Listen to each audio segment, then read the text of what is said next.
Here we go.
Well, Chris O'Neill, welcome back to the second half of the morning. We've had a wonderful couple of sessions, a couple of speakers now about different aspects, mainly thinking about the natural environment and fishing and the local communities. That wonderful introduction to the second session comes from David Pepper, who's with us now today. So welcome, David, with us. Can you tell us a little bit about Peppers and West Wales Arts Centre, where you work? Yeah, hi. Peppers is predominantly food and drink venue, but also hosts a wide variety of cultural events, such as the Fishguard storytelling evenings through the winter season.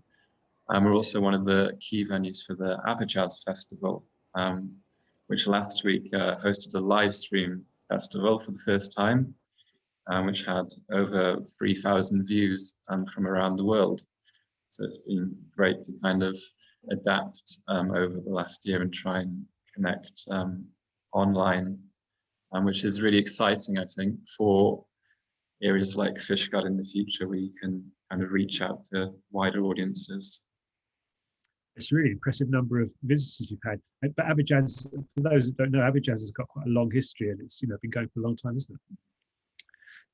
Yeah, as Jeremy was pointing out earlier, Fishguard has a great cultural scene with the Abajaz Jazz and Blues Festival, Fishguard Folk Festival, and the International Classical Festival. So it's always had this rich tapestry of cultural events. And also I think the Theatre Gwyn was mentioned earlier, which is now a community-run theatre space.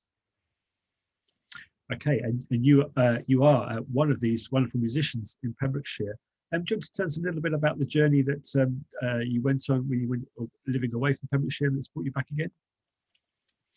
Yeah, I went away from Pembrokeshire to study at Dartington College of Arts, which specialised in contemporary music.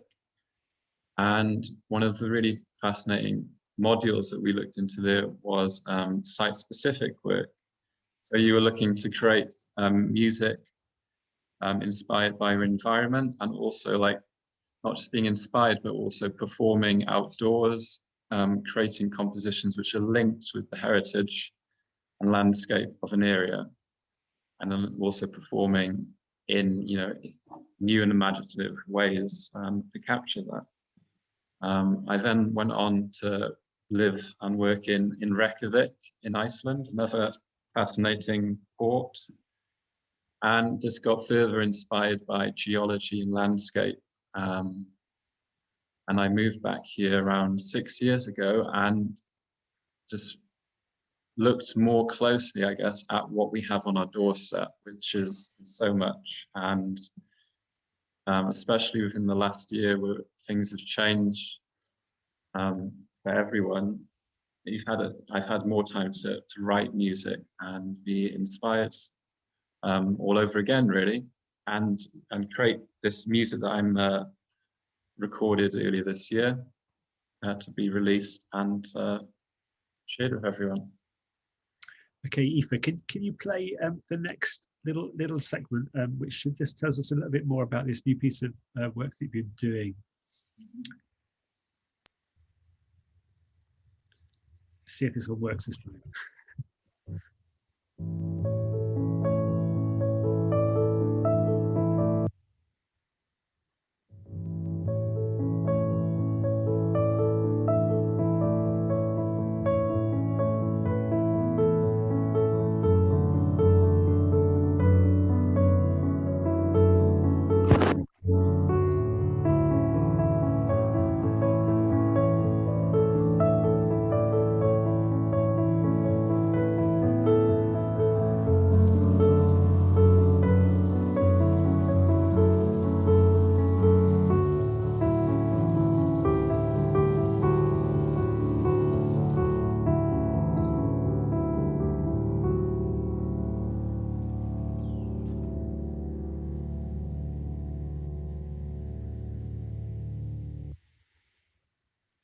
It's beautiful. So one of the things, obviously, that you're preoccupied with is the Pembrokeshire landscape. That's a big inspiration for you, and your experience of moving through it. Do you want to tell us a little bit about that? Yeah, so in the last 3 years or so, I really got into trail running, particularly on the Pembrokeshire Coastal National Park. It's such a rich environment, also very challenging to run around.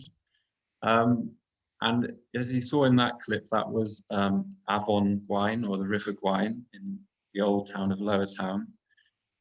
So it's just been, I guess, getting immersed in the environment has led to being inspired to create music. And movement is really an interesting aspect, like rhythm in music and the ecology of an environment. You've always got things happening and changing, as has been discussed earlier this morning, like seagrass and different kind of, I guess, habitats that can be explored. And I'm looking to kind of then create film and visuals to also have on the same time as live performances in the future. Okay, so time is against us as always. We just got a minute or two. Would you like just to say a little bit about how you're releasing and how you're hoping to premiere the work before we finish? So I've been releasing digitally on Spotify and looking to then have an EP and album come out later this year. I'll be then doing an album launch in Fishguard, probably at Theatre Gwaun and at Peppers. I'd like to also mention that I'm working with John Gower, who's connected with Ports Past and Present, and there's, as well as creating this music, we're looking to have stories and spoken word in and around the music as well. I also worked with Mother Goose Film Productions recently to create a documentary on the port of Fishguard. So lots of interesting things. It's much more than the music, really. It's about creating links with different art forms and culture. Yeah. Okay, I can't sum it up any better than that. Thank you so much. And I'm going to hand back to Marianne. Thank you so much for joining us. Thank you. Diolch yn fawr, David. That was really, really beautiful to listen to. And I also think you're absolutely spot on when you talk about both connecting things and blending things. That when we set out with this project, we originally thought we were going to have 6 visual artists and 6 writers, and that they would just match up vision and word. Everybody who applied wanted to combine the two. They've become theatre pieces, they've become sound pieces, they're using photography and word. And in the end, we just said, well, no, it's about connecting, it's about crossings. And so we kind of went for those artists as well. And Peter Stevenson, of course, talking later, a great storyteller, and very, very fond of the Storytelling Festival in Fishguard. So it's lovely to see the voices coming in and the people connecting, and to feel that we're a part of that, that we're joining in with you on that. So thanks very much, David. Really, really interesting. We're going to move now to our second discussion panel of the morning. And we've got some really interesting speakers here. And we're going to have our first presentation by Jetsi Martin and or Kate Marie Mitchell from the Point Youth Centre. I'm not sure if you're going to do a double-hander or if you want to, if you're talking separately. But do you have your PowerPoint to hand there? And are you ready to jump in? Yes, yeah, I think I've got it. Already. You're going to talk both together exactly at the same time. Yeah. That's great. Lovely. Well, over to you guys then. Great. I'll just share that. Can everybody see that? Yes, that's looking great. Great. Hello. So yes, my name's Jetsi Martin. I'm a youth and community worker at Point in Fishguard. We're a youth centre, and our mission is to provide opportunities for young people aged 11 to 25 years living in North Pembrokeshire to acquire the confidence, self-esteem, skills, and overcome the obstacles they may encounter on their journey from childhood to adulthood, whilst also encouraging them to explore their interests and play an active role within their community. So we're a charity. We're a drop-in centre for young people in Fishguard. We operate 6 days a week. Well, we will be from next week again when we're allowed to. And we're normally open 50 weeks of the year, and we cater for young people aged 10 to 25, providing they're in year 6 onwards. So just to kind of tell you the kind of things that we offer to the young people, we've got a huge range of different things. Some of the main things we do is every day that we're open for our drop-in sessions, we offer 25p meals. Those are healthy meals for young people, because a lot of young people, obviously, when they're coming from school, they come straight to us. So it's important to make sure that they're eating something healthy instead of going to the kebab. We're going to be starting up a project with our National Park Ranger. We've got a really great National Park Ranger in the area who does a lot of work with us, and hopefully we're going to be setting up over the summer a heritage project with him to try and get young people to learn a bit more about the heritage of Fishguard through getting out and about. And we're going to use a map to, we're going to put that on the wall hopefully, and create our own historical map of Fishguard. Other things that we do are we do weekly football sessions. We've got free counselling provisions, emotional health and wellbeing groups. Something else that we do is something called the John Muir Award, which is to try and get young people more out and about to explore and discover and share to share and conserve nature, really, as well as you can see many, many other things that we do. Okay. So we're a charity, so we're really thankful to our funders. So we thought we'd better give those a mention. So we are funded by the National Lottery, Community Fund, Children in Need, the Waterloo Foundation, Pembrokeshire County Council, and the Sonic Charitable Foundation. So a little overview of the kind of things that we've been doing over the years. So starting at the top left, we do things like coasteering trips with young people. We've done a project. This was actually for the National Park Ranger, for him being with the National Park for 20 years. We did a fundraiser for a raising walk with him to raise money for ourselves, and also a really great charity, mental health charity based in Hertford West called Get the Boys a Lift. We do things like substance misuse talks together with something called Choices, who are there to support young people around drug mental health and alcohol abuse. We work together with the PCSOs as well on that and on other projects like something called Fit Fridays that we've been doing to try and get young people more active and get out and about. Some of our drop-in activities there, playing Guitar Hero, as well as other community projects, something called the Greening Group. We've been doing a lot of gardening with them to try and create more green spaces within Fishguard, and our famous Halloween drop-in sessions that we do every year as well. Over to Kate, who's going to take over the next part. So part of our Big Lottery funding is the project called Nurturing the Future. Click it yet? Sorry. And the overall aim is to reach out to young people of North Pembrokeshire between 11 to 25 years to be active participants of a service that offers safe, holistic access to quality, seamless mental health support from a large range of different platforms and partner organisations benefiting young people, frontline workers, volunteer groups, and I can't see the bottom, but they're also included. Does it say at the bottom yet? Can you see it? Benefiting young people, frontline workers, volunteer groups, and parents in the community. Parents in the community, there you go. Click, yeah.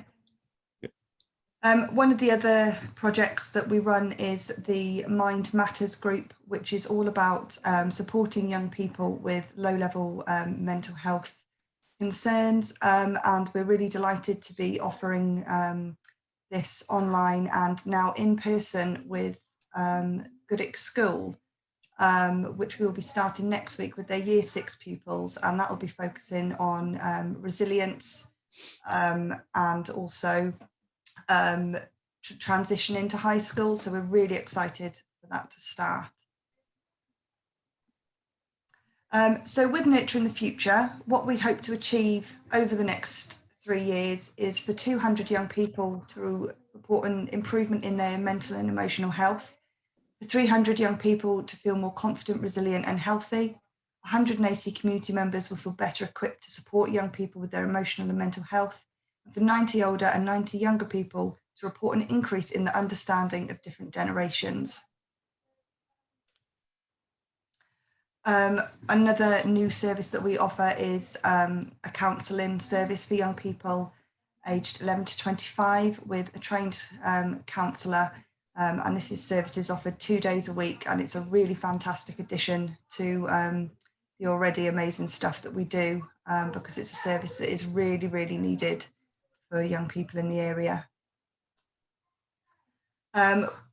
We can also offer youth mental health first aid training for frontline workers, volunteers and community members who work with young people, and we have 2 qualified mental health first aid people within the Point team, which is great. A big part of what we do is intergenerational work and getting the young people out into our community. We run a successful mentoring scheme where we have older people who are paired with younger people who may need some support or upskilling. In the past, we've had violin lessons, board games, employment support, so that's really great. We also are keen on getting the young people, like I said, into the community, and we work with local groups like Transition Brogue Wine, the Greening Group, the Friendship Circle and local care homes, and we're also trying to arrange an intergenerational football match with the Round Table, which we will obviously win. Yes, and any questions? Thank you. That's brilliant. My goodness, you busy people. Really busy. You must have been very badly affected by COVID, given that so much of this is literally hands-on. Yeah. Would you like to just say a little bit about that? We know we're okay for time, so do tell us a little bit about how you managed this last year. Well, first of all, we went completely online and provided online drop-ins, which were okay at the start, but young people spending more time schooling online, and you know, they didn't really want to attend an online youth club, understandably. So we then started offering face-to-face appointments up at our Printworks building for young people who were really struggling with their emotional and mental health during the lockdown, and they could make an appointment and come in for support. We then developed our Point on the Doorstep project, where we'd make appointments with young people and visit them on their doorsteps with food packages, with recipe of the week, and just have a really random, funny half hour on their doorstep, play socially distanced games. Then we reopened for a little bit and then went back into lockdown. So we continued doing the doorstep stuff and the emotional health and wellbeing support. But we also started doing some Instagram live sessions, which worked really, really well. We'd advertised that on Wednesday we were going to be cooking apple upside down cake. Those who had doorstep visits, we would deliver the ingredients to them, and then they could bake along live with us on the Wednesday, and that was fantastic. Wow. We've also done like online gaming and stuff, but we're really excited that next week we can reopen and start doing some face-to-face work in-house, which is what they love, because they love the building, they love coming here, and exciting. Fantastic. Well, that's really interesting, and it sounds as if you found really interesting ways of getting around the lockdown. I think perhaps we'll talk about the effects of COVID on all the activities we've heard this morning at the end of this session. Your intergenerational projects are of particular interest to us, I think, because they're about transferring the lived experience of earlier generations to the future generations. And I think this is a good point at which to move on to our next speaker, Julie Coggins, who's going to be talking to us about the big heritage story of Fishguard, or one of the many big heritage stories of Fishguard, but the one with which it's associated in many different places, which is the story of the last invasion and the French landing, and how that story plays out within the Fishguard community. Over to you then, Julie. And did you want us to show, you'll tell us if you want Aoife to show a picture, yeah? I will do. Can you hear me okay? Yeah, you beautifully. Well done. You've solved your issues. Okay, yeah. Apologies for not having a professional PowerPoint, but there was a chance that I was having to phone in today because signal in the Lower Town Valley is not good and Zoom is not really that successful for me, but I am connected, so I shall do my best. I'm going to talk about who we are, what we've been doing, and what we would like to do.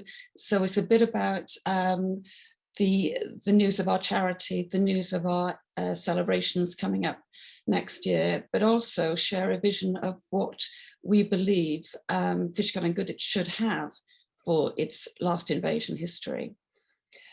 So our trust is a very small charity where we were established in 1998. And although we're sometimes called the Tapestry Trust, we are very much more than that. We do own the beautiful tapestry here in town, but our constitution is very broad, and I don't think a lot of people appreciate how broad it is. It's several pages long, but in a nutshell, our constitution allows us for progressing the education of history, and it allows us to do that education through all the medias of music, arts and crafts and drama. And I think when people think about the Tapestry Gallery as it is, it's really a fraction of what we would like to do.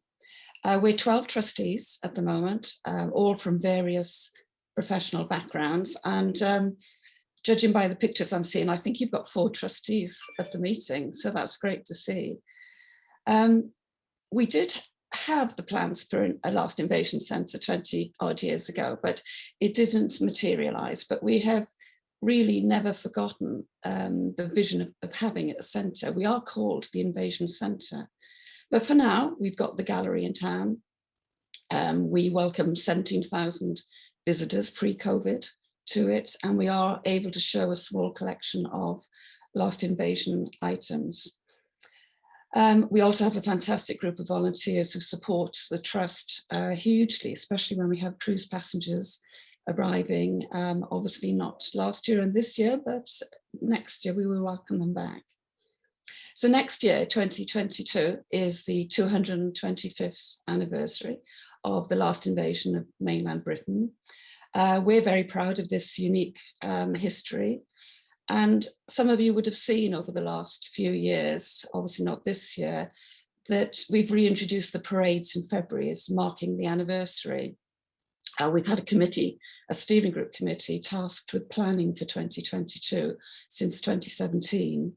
So we've been thinking about a lot of things. Several events have been planned already. We've been seriously looking at ways of involving the whole community, scheduling events that cover all sorts of interests, events such as live theatre, storytelling, music, drama, and of course the military parade again. That should attract a lot more interest.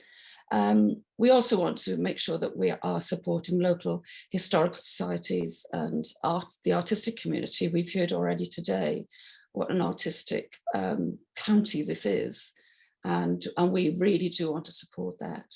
The events change, they evolve. We're very keen to get as many events scheduled by January so we can produce brochures and distribute as wide as possible.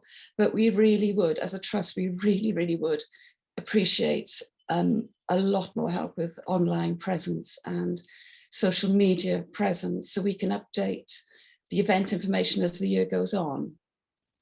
So to touch on some of the things that we're doing, next year's parade will be slightly different. It's going to be bigger, a lot bigger, and we're going to move it to Goodwick so we can have a longer parade. Now, our trust has very strong links to the military, and we have been building on the links over the years. And we helped them last summer on the battlefield studies. So Edward, Tony and myself were present to help them, and we forged some really good links. So now we have the full support of the 157 Welsh Regiment and their VIPs. So they will be coming to help us with the parade. We're going to move it to the summer so we can be more attractive for visitors, maybe get better weather, but I don't think that is a guarantee in Pembrokeshire. So we'll play it by ear. We have planned and we have the budget, the 300 school children to join the parade. And later this year, we will be starting to make the costumes for these children. We're thinking about national dress. We're thinking about French soldiers, farmhands, maybe bring the Welsh ladies of the Bigney in as well. So those are the kind of ideas that we're thinking of. We will have these sewing workshops as soon as it's safe to do so. Hopefully June, July, when we can open up the education centres again. We'd be very grateful for anybody that can sew to join us. And it'd be lovely to see all of the uniformed children. I think, Mary-Anne, you've got a couple of pictures of the parade of the cadets in uniform and the soldiers, but I'll keep talking while you find them. What has been absolutely marvellous this year is that we have had very generous support from Fishguard and Goodwick Town Council. They have given us nearly £16,000 to a charity like ours. That is enormous, really, that we can actually put on all of these events. We can give the go-aheads for the events. There you can see the tapestry coming up. Okay. I'll keep talking. We're also going to be working with Theatre Gwaun to present live evenings of entertainment, all in Last Invasion themed. And we do want to work with as many clubs and societies as possible, really. I'm talking about the folk club, the yacht club, Ein Hannes. We would like to support them as well as the mutual support they give us. And we can maybe just extend the themes of the celebrations. Interestingly, the Fishguard Bay Yacht Club is celebrating their 75th anniversary next year. And Tony Davis, who's present I can see Tony, is chair of the club and has made great suggestion that we could look at a sailing regatta. Thank you for the photographs, Marianne. And a fancy dress barbecue. So, this is a fantastic example of a collaboration that's going to work for both parties and again, extend the celebrations. We'd also like to work with the schools. We'd like to introduce competitions, storytelling, treasure hunts. Hedis, one of our trustees, has had a fantastic idea about putting invasion trunks in the schools and filling these trunks with activities to help teachers with their last invasion lessons planning. As a teacher herself, she really knows what would be useful for the schools. And will follow through with that project. Since 2017, we've also had a group working on a genealogy project. This is tracing their family history back to 1797. And the plan is to have these histories on display in the library for several months. We booked the art gallery that's next to the library. So all being well, we can have these on show. I think it's possibly 10 families that we're going to be looking at. It's been an exceptional project, really exceptional, and I'm really looking forward to seeing them. I really can't stress enough that we have a huge opportunity here to make Fishguard and Goodwick last invasion country. I know we have a lot of other things going on as well, but this could be last invasion country, and we could use this brand to everybody's use, really, mutual benefit use. So that's what we're doing at the moment, looking forward to 2022. But also very important in our minds, the minds of the Trust, is that we really want to build on this, and we really would like local support and the support from partners like Thoughts Past and Present to really seriously invest in having a Last Invasion Centre. I think the Last Invasion Centre would showcase the beautiful tapestry and the collections. It would allow us to have history study groups. It would allow us to have reference libraries from the National Library and local archives. We could accommodate artisans.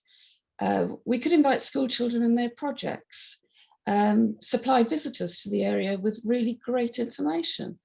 And we could welcome our cruise passengers so that they stay in the towns for longer. We have, a lot of ideas, and we have a lot of vision, but we are 12 volunteers in the Trust, and we really would like to have partners involved to help us achieve these goals. And I think with the opportunities that we're going to see next year and the advertising that we're going to get, I really think that this is the great time to start investing and help us get this invasion centre. That's my vision. I'm very passionate about it, you can hear, and I'd be happy to answer questions. And I said we have other trustees on board as well. Thank you for the opportunity. Thank you, Julie. That's very inspiring indeed. As an academic who's worked a lot on the 1790s and ran a project on the impact of the French Revolution in Wales, on both radical thinking and loyalist thinking, and all the different strands in Welsh and in English that came out of the shock of that moment of 1797. I think there's a very, very rich seam of history here. I mean, you've already done so much, and local historians like Edward have already done so much. But I think there are lots of ways we could really join forces and explore the topic from different and new angles. I think is also interesting. What was happening in Ireland in 1798? What was happening in France? Bring an international dimension into this story. It's not just a local story, it is an international story, and it could bring international visitors, I think. So really interesting. And I think this is a very good moment now to bring in Andrew Campbell, who's going to finish the presentations for this session, and then we'll have general questions and everybody can pitch in before we meet our artists and wind up. So over to you now, Andrew. And Andrew is chair of the Wales Tourism Alliance, and I'm sure many of you know him. Again, another very, very active local person. And diolch yn fawr, Andrew, over to you.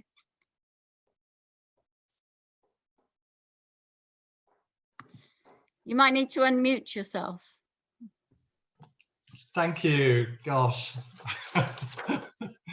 Thank you for that very nice introduction, and thank you very much for the invitation to be here today.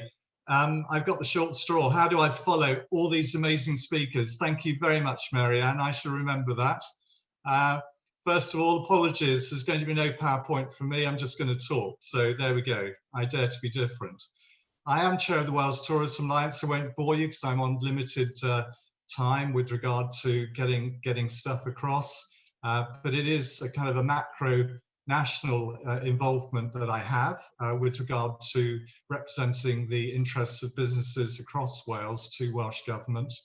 So that's been very absorbing, although I do live in Goodwick, and I attended the Dublin Festival and I thought that was absolutely wonderful. And what really struck me there was some of the use of the language, and someone in Dublin said that the harbour is good company, and I wrote it down. And you know, the power of language, the power of words is so important in tourism marketing as it is in everything else. So I live above this harbour, which is indeed good company for me. And I think it was Claire Connolly who also mentioned, I don't know if she's on the call today, but she started her little talk by saying that seagulls connect us across the sea. And I thought that was just such a lovely phrase as well. So I was spending my time writing down what people were saying. So just to sort of try and marry the national and the local picture together, we're now coming through a number of lifting of restrictions, as we know, and that's been my involvement over the past 14 months, very, very heavily involved. So we look forward to the 17th of May, where we're going to get all the other indoor stuff open. So we're now on a path of recovery and rebuilding. Although I think there has to be some caution with regard to this new Indian variant that is actually causing a little bit of concern at the moment. That's just a bit of an inside track to let you know. But generally, the industry is looking to recover and rebuild. And therefore, this project, and it's nice to see Anne Harrod earlier from Ancient Connections, to see you know, the worth of these things will be very central to the part we play in getting back to where we were. And before all this came along, Welsh Government had launched their tourism strategy, which is Welcome to Wales, Priorities for the Visitor Economy 2020 to 2025. I don't propose to talk in huge detail about that, but I just want to pick up one theme from the national strategy because it relates very much to local provision, and it is all about localism, which is really going to cut it with regard to visitor markets. And it's to do with delivering experiences, memorable visitor experiences. This is entirely what you do with all the activities that you do. And amongst that, therefore, is that use of the right words, of presenting a proposition which is really important and really capturing people's imagination. As Jeremy was talking, I remembered 2 or 3 years ago writing with Jeremy a proposal. And the proposal was simply to open the North Breakwater here in Fishwater, but we entitled it Walking on Water. And it was the most wonderful way of actually trying to describe a really memorable visitor experience, walking on water. And it's about doing that. We've heard a lot about storytelling. Storytelling is so hugely important, and it's so great that is such a central theme. Coming out of the last couple of weeks ago, when the First Minister actually gave us the green light for the opening of everything, I was pretty bush, so I thought I'd build a wall. Churchill built a wall, so I thought I'd build a wall too. And so I started building a wall, and this has become a bit of an art installation over a couple of weeks.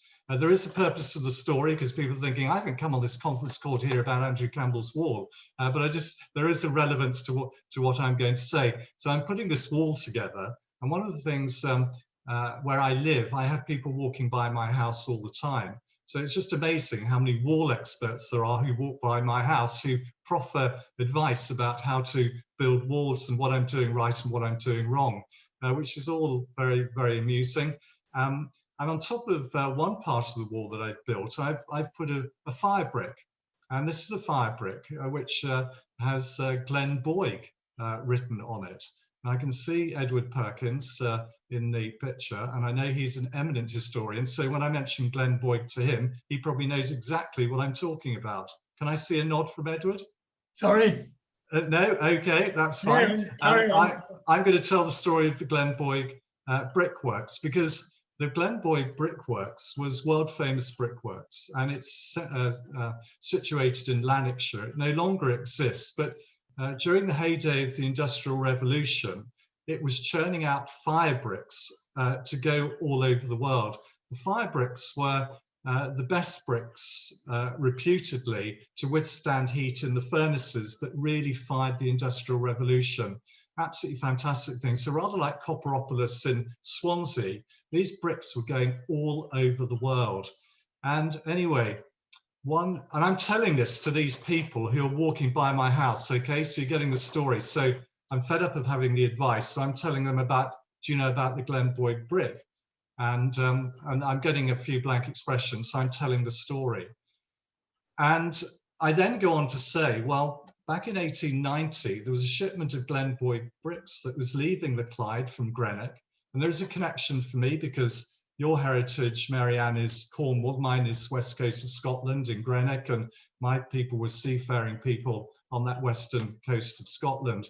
And this ship full of these bricks was coming down the Irish Sea, hit some bad weather in 1890 and went aground on Newport Sands. So if you go down to Newport Sands at very, very low tide on the left-hand side of the beach where the river comes down, you can see loads of debris. And I think people might think, gosh, some builders have been here and dumped all their old bricks and stones and things. Well, actually, amongst all of that are some fire bricks that came off during that shipwreck in 1890.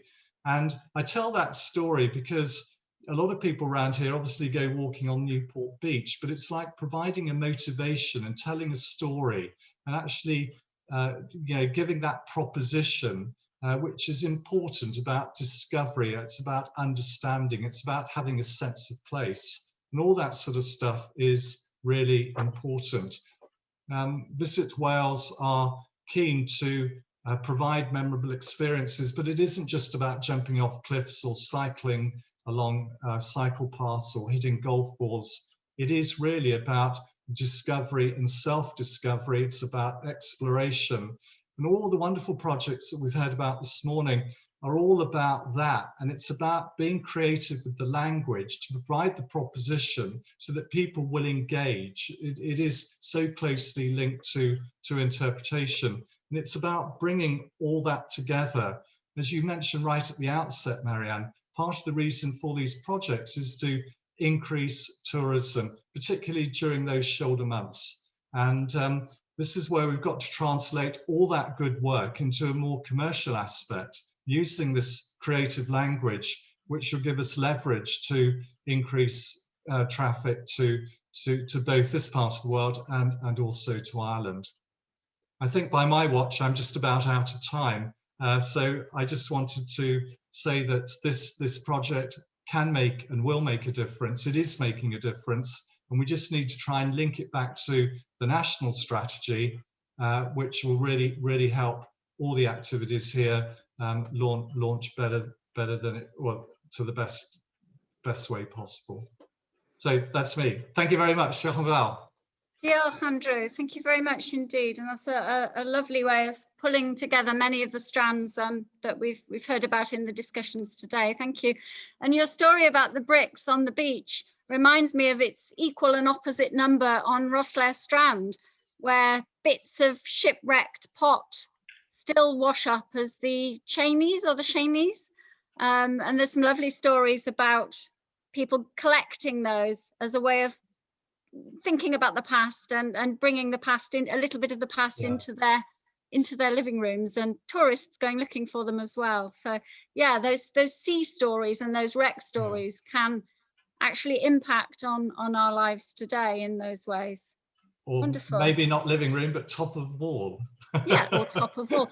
And Jeremy has pointed out in the chat that you are now doomed to continually unmake and remake your wall just to keep everybody happy. Well, I have to announce it's Goodwick's newest tourist attraction, okay? When it's opened. Yeah. Brilliant. Well, we'll all be there. We'll all be Have a queuing up. party. Yeah, absolutely.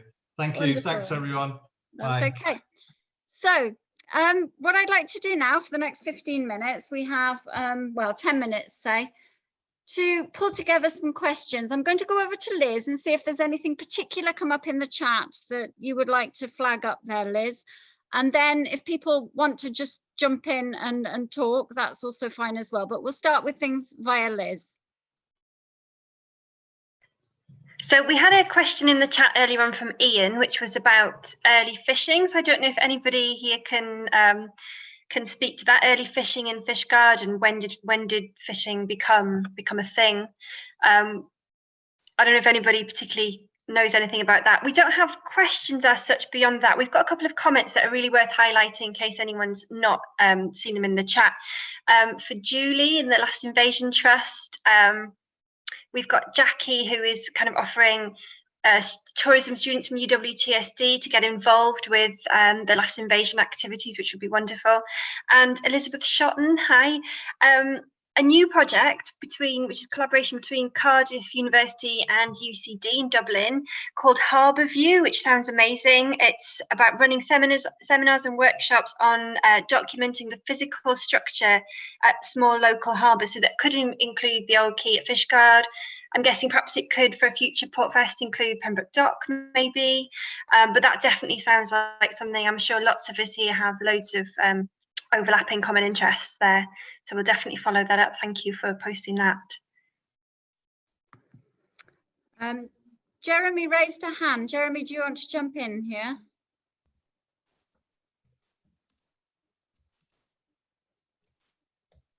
You're on mute, Jeremy. You might need to unmute. Yes, thank you. I'd like to raise something that came up very strongly both in our board meeting of 2 days ago and then with a conversation with Visit Pembrokeshire new chief exec yesterday, and that is the now, I would call it an embarrassing shortage of labour. For a whole variety of reasons, people are choosing not to go into hospitality because it's seen by younger people as not a sensible career option. They're probably influenced by their parents and other people, and so they choose to go away. And of course, there are other factors that force them to go away, like you can't afford house prices in these very attractive areas. So there's a whole set of factors that are making serious shortages. Talking to a senior, an important business in St David's, they're having to cut back the hours in which their shop is open because they can't get the staff, because there's just nobody there to do it. And of course, we've lost a lot of labour because of Brexit. So there's a whole set of factors that are creating a really difficult long-term problem. I think we've heard so many positive stories this morning about people getting on and doing things and creating new possibilities and new connections. We perhaps need to be aware of just how challenging the times are for the port towns, particularly, I think, in Wales at the moment. Holyhead, Pembroke Dock and Fishguard are all facing quite complex and uncertain futures, and the economic picture against which this creative project is set is actually a very turbulent one. So part of the positives about telling stories and bringing people in have to be set against this background of extreme economic difficulty. And really, you know, this feels so far beyond any remit that I could possibly help with.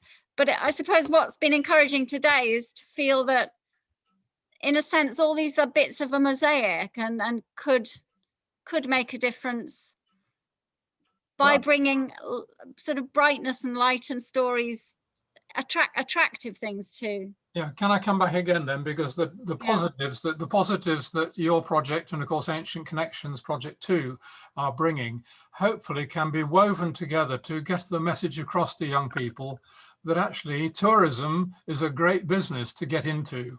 And yes, if you've got personal skills, if you're good at talking to people, if you like people, then you can make it in hospitality. And of course, there will be wage inflation is going to happen. It's bound to happen because of the shortage of labour. So I think there will be, it will come, but I think we need to talk, when we're talking to younger people and maybe even primary age children, they should be beginning to see that this is something we can offer, and being welcoming and wanting to have visitors here. You as a young person can be part of that game. And Can I just come in? Sorry, just Angharad briefly, and then whoever was next. Thanks, Mick. Can I say something? Yeah, just to kind of say, yes, thank you to all that have spoken. And just to say that through Ancient Connections, there will be free training, however old you are, in things like ambassador skills, how you meet and greet, information about your local heritage that we've gathered from the community and from our own research. And these ambassador schemes have been running, across Wales for a long time.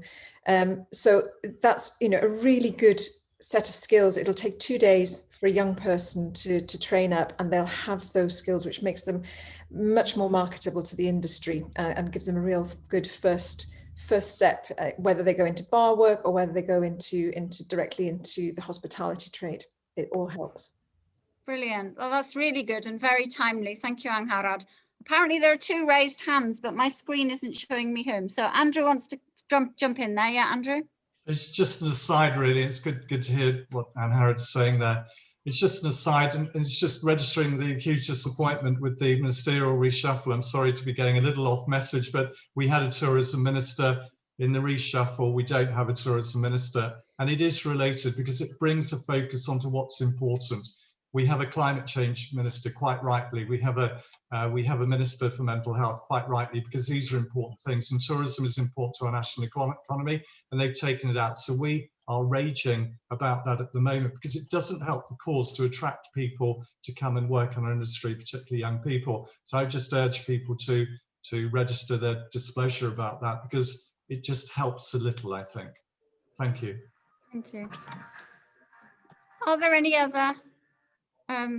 Yes, please. Yeah, I just wanted to say that I think as we've had a employability project in Point running for a number of years, and hospitality has in the past always been a big focus because obviously it's the main industry really, and tourism and hospitality in Fishguard and Goodwick. I think the feedback we're getting from Job Centre Plus work coaches is that young people seem to be going in different directions. They don't seem to be looking at jobs which are sort of long-term, good on the CV, long-term things. I think young people are struggling to see a future at the moment, and I think there's going to be a lot of work that's needed to be done just to encourage young people to start coming back, to start engaging with support.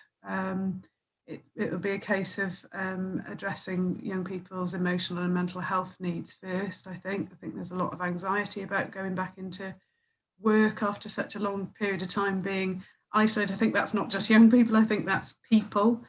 So yes, I think we've got to go back to sort of basic support and relearning some of those skills. That ambassadors training that Angharad spoke about sounds really interesting. That could be a really good confidence builder in terms of speaking out to members of the public. But yeah, I think we're going to have to start making small steps now with things reopening. Our employability support will start as of next week now, so we really need to start focusing on getting young people in the building so that we can look and see where they're at really. Yes. Thank you. Thanks, Zoe. That's that all ties in very nicely. Edward, I'm going to share with you out. Yeah, just a quick comment. You mentioned fishing.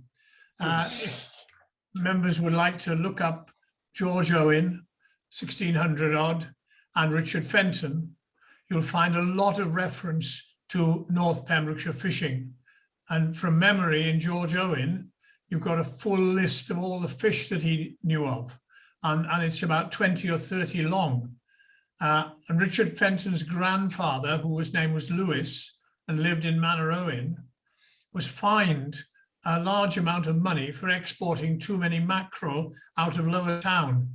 I worked out the number of mackerel he exported, and it came to something like 15 million. So there's a lot of information there if people want to look it up. Fantastic. Edward, I just wanted to drop in here that here at the centre, we've just taken on a new PhD student who's going to be working on Richard Fenton, and particularly his use of George Owen's manuscripts. Yeah. And I will be sending her down to sit and talk to you as soon as that's feasible, because I think you'll have an awful lot to share with her. Be very, very grateful for that. But again, you know, somebody like Richard Fenton, an amazing writer, a really interesting guy, a hugely important 18th century figure. Where is he? You know, bring him out there. We need to tell people about these extraordinary stories. His book is sitting on the bookshelf at home. Yeah, he's a great writer. He's a very funny man. And he's also a lovely raconteur of many of the events of the French invasion. So we need to get his voice out there as well. And just to go back to what Julie was saying, I do think that connecting up these websites and perhaps, you know, improving the last invasion provision online will be a way of allowing all the different people that we've heard today to start making these links more obviously. So yeah, definitely. Any more thoughts on Just to say, Ian Cohen's had a hand up for a while, and then also Dan McCannell has a hand up. Right, Ian, would you like to jump in? Just a short question. Thank you very much for the conversation about fishing. Lovely. I will take that further elsewhere. I just wanted to know, after the experience of Brexit, this is an opportunity, I don't know whether it's happened before, to invite anybody from the French embassy to come to the great event in Fishguard. Are they invited? I don't know. And it would be really rather lovely celebration rather than it being a something which is just for our sovereignty. It's something a bit nicer than that, I think. Yeah. Thank you. Don't forget, Mary-Anne, that Fishguard is twinned with Loch Tweedy in Brittany, and that is an active and continuing connection, although COVID has caused. Splendid. Yeah. Thank you very much. Yeah, so that international connection that I was speaking of, I think very important. And I would love to bring the Irish element in as well, because the arrival of the French in Fishguard in 97 is not unconnected to the arrival of the French in Ireland in 98. And these things need to be brought together as a package, I think, which should be deeply interesting for everyone. And of course, Colonel Tate was an American, wasn't he? The leader. He was. It's such an international story. No, he wasn't American, Jeremy. He was Irish. And Irish, and he went to America, and then came back to France. In fact, came back to Paris. And I think one of my comments about the whole invasion is if they'd had a more active general, I think they'd have caused absolute mayhem. They'd have taken Goodwick and Fishguard without a problem. They'd have marched all the way down to Haverfordwest, and the only thing that would have stopped them was they ran out of ammunition, basically. I read a book on the coastal defence situation of the British possessions in between 1775 and 1815, and this was a particularly fascinating episode to me, and especially the plans that the French had to march across Wales from one side to the other and then burn Liverpool. It was quite megalomaniacal almost, given the fairly small numbers involved. But my question is actually for not necessarily just for Julie, but I, as well as being an author, I am an Army Cadet Force instructor in Bristol, which was the original target of the invasion. And we were wondering if you guys were open to Cadet Force units from outside of Wales coming to the celebration next year, as it's such a big 225. Can I answer that? Absolutely. We would absolutely welcome any groups, really. I can give you my email. We can discuss this outside of this meeting. I would just love to hear your ideas and your background and your writings. Thank you very much, Julie. I'm going to jump in there. Just to say that we have a lot of other connections that would be really useful for next year, including Paula, the Tall Ships Trust, who's here. And yes, I think we should have a separate discussion about the uses of the French invasion and the history of the French invasion during one of our coffee mornings on a Thursday, first Thursday of every month. Let's dedicate a space to that and bring everybody who's interested involved to that.